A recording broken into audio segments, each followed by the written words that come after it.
All right, guys, Superman spoilers talk. If you haven't seen the movie, click away. We're going to dive into all of the spoilers of this movie. Overall, I loved it. I gave it an 8.5 out of 10. It's not a perfect movie, and we're going to get into some of my complaints or concerns about it. But overall, it's a great film, and more importantly, a great start to the DCU. This is a great foundation for them to build upon with Supergirl, Batman coming forward as well. And Clayface is also coming out next year. Two things I want to talk about. One, how does this stack up against Man of Steel? Is it better or worse than Man of Steel? I'll talk about that throughout this video. I'll talk about, of course, all Act 1, Act 2, Act 3, my pros and cons in each of those acts of the film. And then secondly, I want to discuss the future slate of the DCEU. Are there enough movies coming out to follow up this one? Because I do think this is a great start to the DCU rather. But is there enough momentum to carry it forward? We'll talk about that as well. And as I mentioned, we'll discuss some of my concerns with the movie and what I loved about it as well. So, starting off with a negative, and again, I want to provide the context. I love this movie. I gave it an 8.5 out of 10, but this is a chance for me to dive into all of my pros and cons and nitpicks in a more in-depth way than I did on Twitter. So, the first 20 minutes of this movie to me were kind of rough, I'm not going to lie. It took a little bit for me to get into the movie. I thought it had a bit of a slow start because fundamentally we start with Superman getting his ass kicked. And then we dive into, he goes to his lair, he recharges. That's the first, 7, 8, 10 minutes of the movie. And then he goes to the Daily Planet and then he argues with Lois Lane about, and gets grilled by Lois for the intervention and totally not Israel. Definitely not Israel and definitely not Palestine. Those are the two countries I'm going to cause because I already forgot the name of it, like Borvaria or whatever, I forget. But we're going to call them Israel and Palestine because that's what they are. Okay, so he gets grilled for intervening in totally not Israel. And I'm not going to lie, it was a bit slow because we didn't see that scene. And so the first 20 minutes, I'm like, oh man, I don't know if I'm gonna like this movie. I'm honestly like 20 minutes in, I'm like, oh, I don't know. But then the movie got great and I loved it. So then the kaiju scene happens. I thought that was wonderful. The JSA shows up and they're called the Justice Gang in this movie, but they're the JSA. And so JSA shows up. I thought they had a great dynamic. I really loved all three of them, actually. I saw a lot of people complaining about Hawkgirl. I actually thought she was good in the movie. And, Green Lantern I thought was good. Again, interesting decision to do Guy Gardner instead of Hal Jordan or Jon Stewart. To me, that was unique. But I do think it worked, and he was a good character. So I was glad to see a Green Lantern in the movie whatsoever. And by the way, I just love about this movie overall, going more macro, that they just jumped right into the action. There's not all of this context, which I've seen a lot of people as a complaint, right? So it just depends on your perspective. I love the frenetic, rather, pace of the film. How fast and dynamic it is. It just goes. And it starts jumping right into the action. It literally starts in the middle of the first act, in some sense, right? Whereas in the past, we would have shown this scene of in the Middle East, everything that happened and whatnot. Which gets me to another point in this film, which is that just surprising how many similar plot points this has to BVS. The first act of the movie is kind of identical. Like, basically, Superman intervenes in a Middle Eastern country and is criticized for intervening in that country. So that was the bullet in the desert scene. He comes back to the U.S. and he's getting grilled for intervening in with the bullet in the desert scene. Here, it's the same exact thing. He's getting grilled for intervening in totally not Israel, and people are mad at him about it. So I thought that was very unique. And then, of course, Superman is hated by the public throughout the movie, also very similar to BVS. Oddly enough, I think that they actually did it better in this movie than BVS. And you all know I love BVS. Why do I think that they did it better? Because I think they showed Superman interfacing with the public a little bit more. And, there's the scene where this random citizen just shows Superman a phone of everybody hating him. And they start, throwing shit at him. I just thought they did it very well with showing why Superman was sort of hated by the public. And then, of course, the plot thickens even better. This is another thing that happened, is Lex revealed to the whole public that Superman was actually sent to Earth by Jor-El to basically start like this harem and have a bunch of Kryptonian kids and kind of like rule the world, basically. What I loved about this plot twist, and normally I'm not the sort of person that loves when we change like intentions of characters, like turning Jor-El into a villain is basically what they did. But I loved it. And the reason why is because it really gave great credence to Lex's argument. Because you have to think, like, if that same exact situation happened on Earth, like our real Earth, real world, everybody would have the same reaction. They would be like, "Oh fuck, Superman's evil now," right? Because of this video, and you don't know that Superman, is actually a good guy and he doesn't want to take over the world. But you see that video and you're like, "Oh man, we're cooked. This guy's gonna take over the world." So it makes sense why the world, at least Metropolis, turns on Superman and starts to hate him. And it showed like Lex was brilliant at scheming in this movie. He was always one step ahead of Superman, and they did show a great job of Lex being smarter than Superman, which he is, generally speaking. Like, that's also canon in the comics, right? I mean, it's brain versus bronze. Superman's more powerful, but Lex is more intelligent.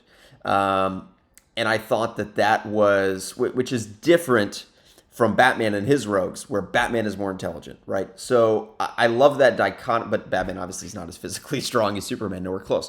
So they did a great job at showing that. I mean, Superman was getting fucking cooked in this movie by Lex. Every step of the way, Lex was one step ahead.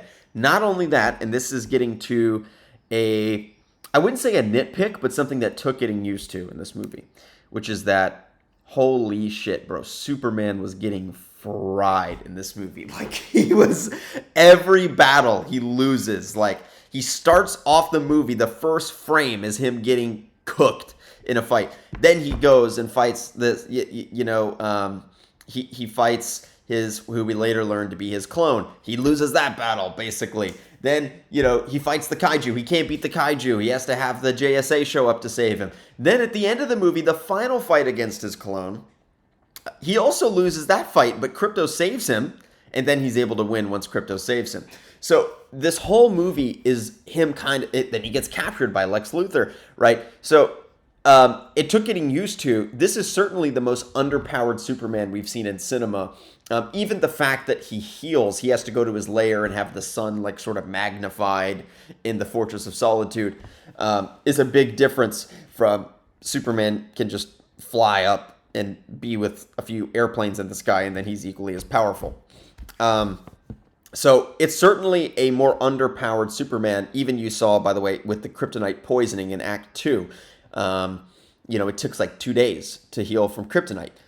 Typically in the comics, Superman just flies up to the sun. He's good. Kryptonite poisoning is gone, right? So I thought that was an interesting creative choice. It took getting used to me, seeing Superman just getting like cooked in every single battle.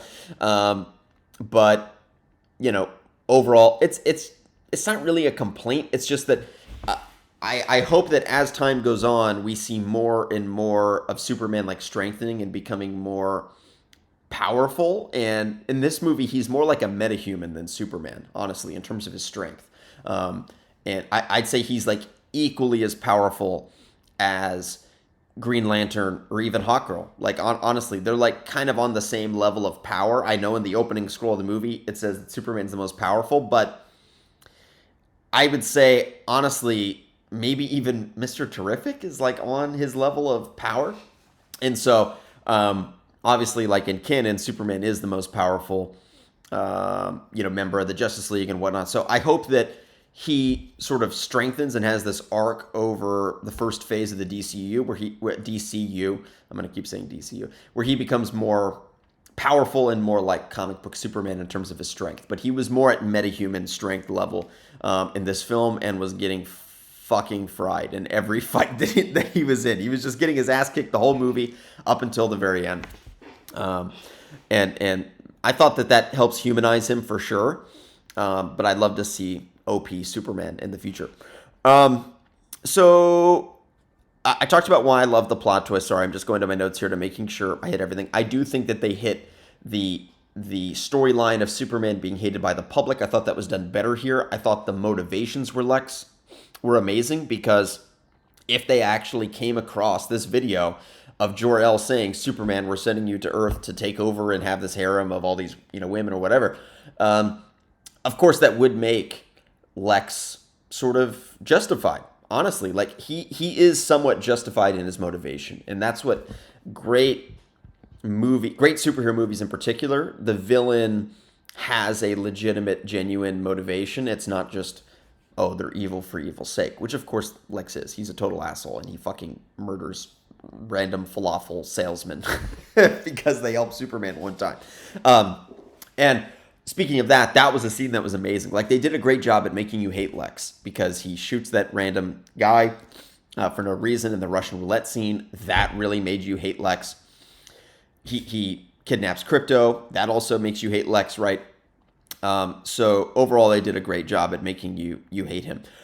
In Act 2, Mr. Terrific was obviously the standout hero, right? Where, they get out of this Shadow Realm alternate universe place, and that was basically a lot of what happened in Act 2. I thought that stuff was all great and loved that.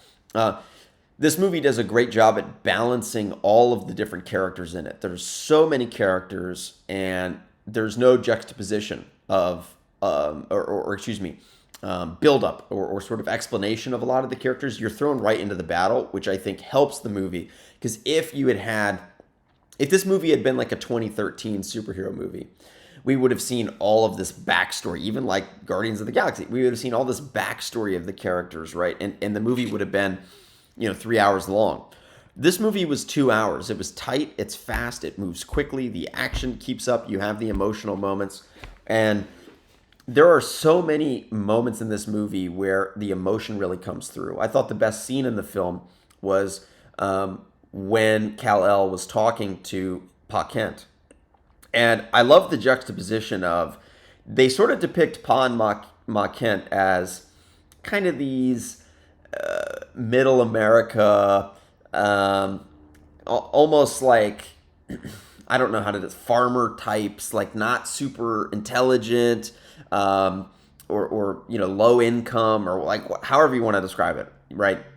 But they actually are like the most genuine characters in the movie, and Pa Kent has the best scene, like the best monologue, where he says it doesn't matter why you were sent to Earth by Jor-El. It's all about how you act, right, and your behavior. And he says that he's proud of him. Like, that was the best scene in the movie. And I love the juxtaposition of, initially you see Pa and Ma Kent, you think, oh, they're like, whatever, like low IQ or whatever, and they actually, Pa Kent actually has like the best scene in the movie where he makes the most intelligent point. And so I love that about the film as well. Yeah, again, it takes some getting used to see Superman just getting like cooked in this movie. It's just one thing after another where he's just losing, and you're like, when is he going to win? And obviously in the third act he does. So I thought that the clone thing was interesting. I didn't like 10 out of 10 love it, but I overall thought it was pretty good. It was a good reveal. I loved, again, the plot twist of the Jor-El stuff. That really worked for me and made it unique and different. So I'd love to see in the future if we see more with Krypton, this idea that maybe Kryptonians are not this like enlightened, omniscient, amazing species of people, right? Maybe they're not so great, or maybe it's just Jor-El. I don't know, but I thought that was a really interesting twist. So then we see, Superman defeats his clone with the help of Crypto. Then he confronts Lex and obviously arrests Lex. And the movie sort of resolves. Admittedly, a sort of stereotypical superhero third act. You have a lot of action scenes, and the bad guy gets caught in the end. But overall, it all worked for me. So yeah, guys, I mean, it's a great movie. Again, it moves fast.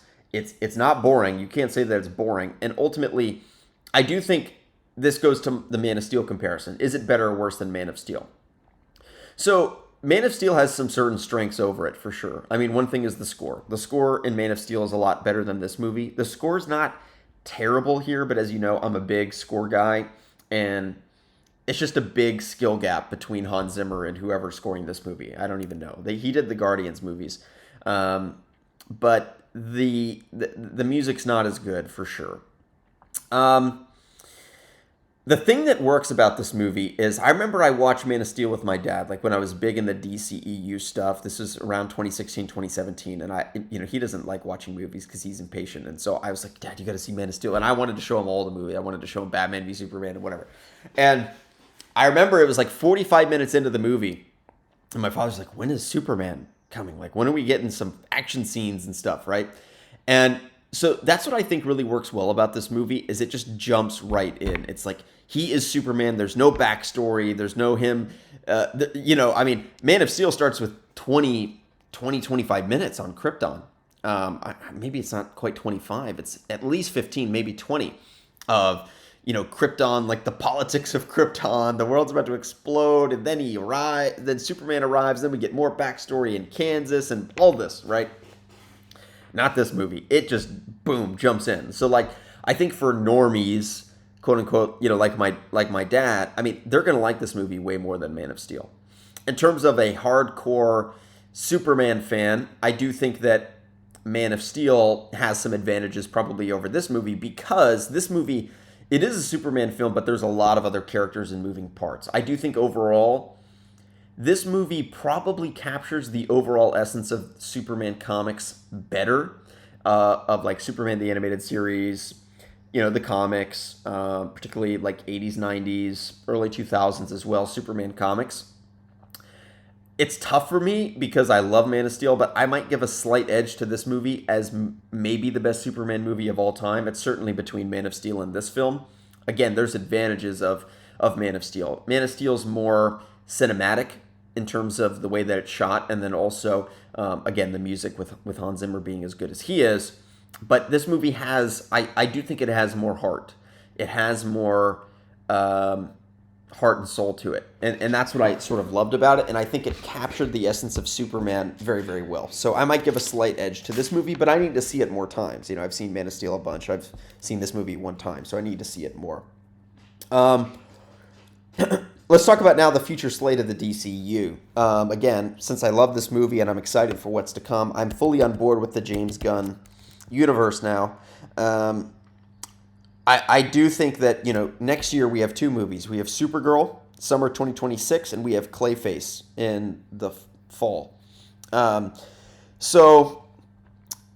think that the benefit of Superman is, again, it just launches you right into the action, and it shows you the JSA, Green Lantern, Hawkgirl. So I think sooner rather than later, we need to get a Justice League film. And I think that you don't need to necessarily give a backstory or individual film to all the characters. I think you can just jump in and do it. We have Supergirl. I'm excited for that. I will tell you, I'm a bit concerned about Supergirl being a drunk. She's a alien alcoholic, basically. It's a big shift. Personally, in terms of Supergirl books, I really like the New 52 run. The New 52 Supergirl, the best way to explain it is it's basically Man of Steel level vibe, but with Supergirl. So it's very grounded, gritty, whatever you want to call it, right?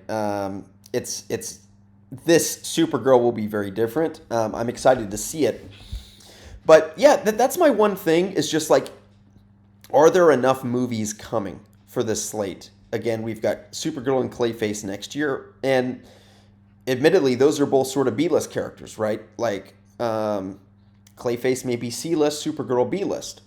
Superman obviously is above A-list, right? So it makes sense to start with him. I thought that was a great choice for this DCU. But where's Batman Brave and the Bold, right? And I think, honestly, what WB and DC were doing is I think they were just waiting to see that this movie did well. It looks like the critical acclaim is great and the box office is doing pretty well.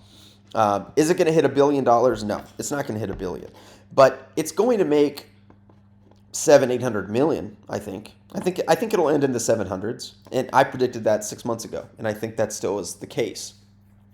This is a competitive time. We have Fantastic Four coming out in 2 weeks. F1 is out right now. That's a great movie. We have Jurassic World out. So it's a packed time. It's not going to hit a billion because it's just too competitive at the box office right now, but it's going to do well, and it's going to have legs, I think. Um, so yeah, that's the main thing I want to see now is since this movie was a hit and it's going to do well, I want to see an acceleration of pace with Batman Brave and the Bold. I want to see I think you've got to bring in Batman very quickly into this DCU. I know that in October 2027 we're getting the Batman. That is going to be a complicating factor for Warner Brothers because that might be around when they were eyeing Brave and the Bold. I don't think you could do two Batman movies in 1 year. I don't think that makes sense. But I do think that they need to move a little bit faster with some of these tentpole big movies. I'm talking Flash, I'm talking Batman, I'm talking the big ones. And this is the thing with James Gunn is, and I love James Gunn, I love this movie, but he does love the Z-list characters, the Guardians of the Galaxies, the Creature Commandos. He's into that sort of stuff. But he has to take this success of Superman and translate it to, okay, people want to see the big name characters. Like, people want to see Batman and the Joker in this DCU, period. Like, they want to see that, right? They want to see Darkseid in this DCU. The big name A-list characters, you need to bring them in as quickly as possible. I love a Clayface movie. I mean, are you kidding me? I mean, I'm a fucking Batman the Animated Series. I'm an Arkham fan. I'm like a fan of all this shit. So, of course, I want to see a Clayface movie. But you've got to bring the normies in the same way that Superman was able to do so. Supergirl is not going to make as much money as Superman, obviously. Clayface is not going to make as much money as Superman, so you've got to get in the billion-dollar movies to help build up the public excitement for the movie in the same way the MCU did with Captain America and Iron Man and all of those characters as well. So that it's not really a concern, but it's just something to note that I'm thinking about is they've really got to move fast to bring in the fan favorite A-list, S+ tier list characters like, again, Batman, Joker, The Flash. You got to bring those in as quickly as possible now that they have this momentum in the DCU. So I hope you guys enjoyed this review. If you did, be sure to give it a thumbs up, subscribe to this channel if you haven't already, and I'll see you guys in the next video.